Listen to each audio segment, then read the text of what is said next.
All right, so you constantly hear about, oh, what does the science say? What does the science say? Like, this is something that mainly the left brings up all the time when it comes to climate change, especially, but some other stuff. I mean, both sides do their fair share of ignoring science. That's definitely true. But the difference being is that the right is a little more open and honest, that they're willing to question the narrative. The left thinks that no, we follow the data no matter what, even though they completely ignore the data when it comes to, to the sexes and to the transgender thing. And again, I'm not going to get into that. That's a different issue in and of itself. But again, just bringing up the example. And the other really big example that they completely ignore the science of is the you know what situation that's going on right now, has been going on since, February, March here in Canada and, the States at least. But um, Stephen Crowder says science says the you know what mortality rate is comparable to the flu.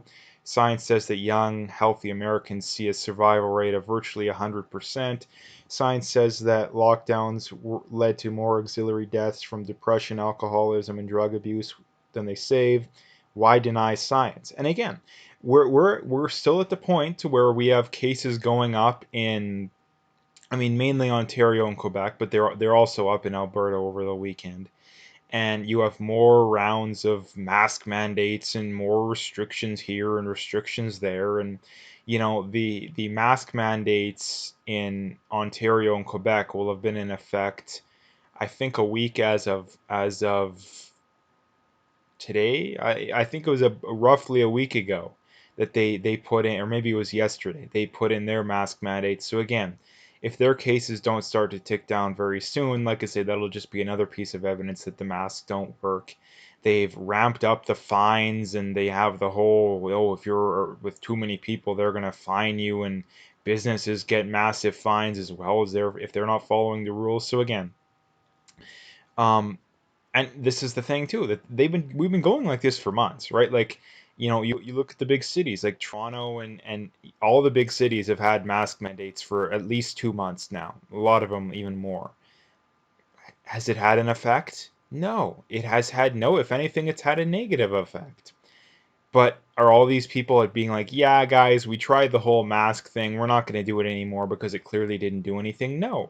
Same goes for the lockdowns. It was very obvious, I would say, in April, but at the very least going into May, that the lockdowns had next to no effect, if any effect, on the spread. But did people be like, yeah, there's clearly no evidence that this does anything significant, we should quit? No. Most areas, it wasn't until June, July. I mean, I don't think Toronto ever really fully even came close to reopening. So again, they are the ones that are denying this sign. This is the other thing to bring up too, is that whenever you hear people on any future political debates or political topics, and they bring up, oh, you're not listening to the science. Well, just bring this up, and if they were on board, which again, the majority of people are, especially like, I mean, at now, I think that there's more and more people, but anybody who still supported the lockdowns past early May was absolutely insane looking back on it. And I was even saying it at the time too, so people can't say, oh, hindsight is 2020. I was saying in April that the lockdowns clearly have no effect. We should come up with a plan for reopening by May. I was saying that going in, early to mid-April. I was saying that already. Maybe late April, but definitely mid-April. And yes, like I say, that the science doesn't say that this has any effect. The science clearly says it could not be more obvious. Now, again, there's a lot of shills out there that are talking about how we still need to do this kind of stuff, but it's personal. They're just doing what's expected of them, I guess, and that these government figures aren't ever, number one, like, the government never admits they're wrong. The only time the government admits they're wrong is when they can blame it on people who are either out of office or like dead, right? Which is why you constantly hear all this talk about, oh, systemic racism of the past and all this kind of stuff, and why you constantly hear politicians only ragging on people who are out of office, right? So again, they'll never admit they're wrong, and these government doctors, they don't want to admit it either, because again, it makes them look bad. Like, you're an epidemiologist, or you're some quote unquote expert, and you're gonna do something that makes you look no more intelligent or smart than the average person. Like, come on, like, I was more right when it came to this whole situation starting in April than Tam, Fauci, any of these kind of people. It's not because I'm special in any way, shape, or form. It's just that I actually pay attention to the actual stuff going on, right? So again, like I say, the next thing to bring up too is you have this from Dr. Simone Gold here.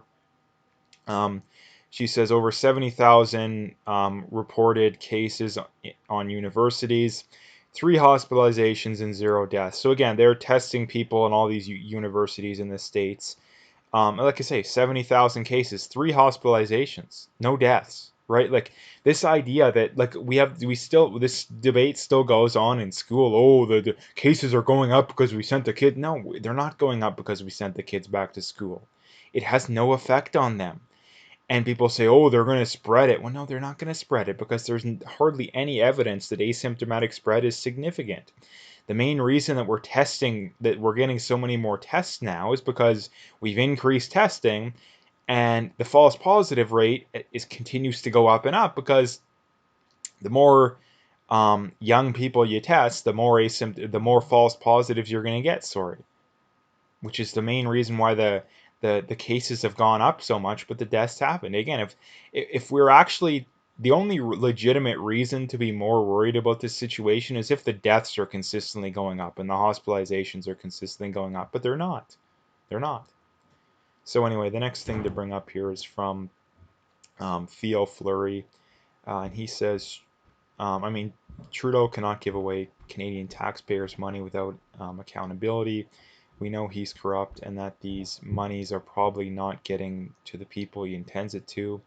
I know I didn't vote for the UN agenda, did you? Now again, um, Trudeau gave away, I think it was like 400 more million dollars to the UN, and it's really insane. Like it's really insane that we're doing this because again, we have a going on over $400 billion deficit this year, and we're giving away money to a corrupt organization. Like it makes so little sense. Like I don't even know where to begin. Like I don't even know where to begin in that we have a 400 upwards of $500 billion deficit projected for this year, and yet we're giving away money to these people. Like how do you argue that with a straight face? I don't know how these people can do it. Like, I really don't. But again, the goal is globalism. When it comes to the liberals and when it comes to their supporters, the goal is a bigger government and globalism. Okay, that is the goal. I mean, they're rather open and honest about it.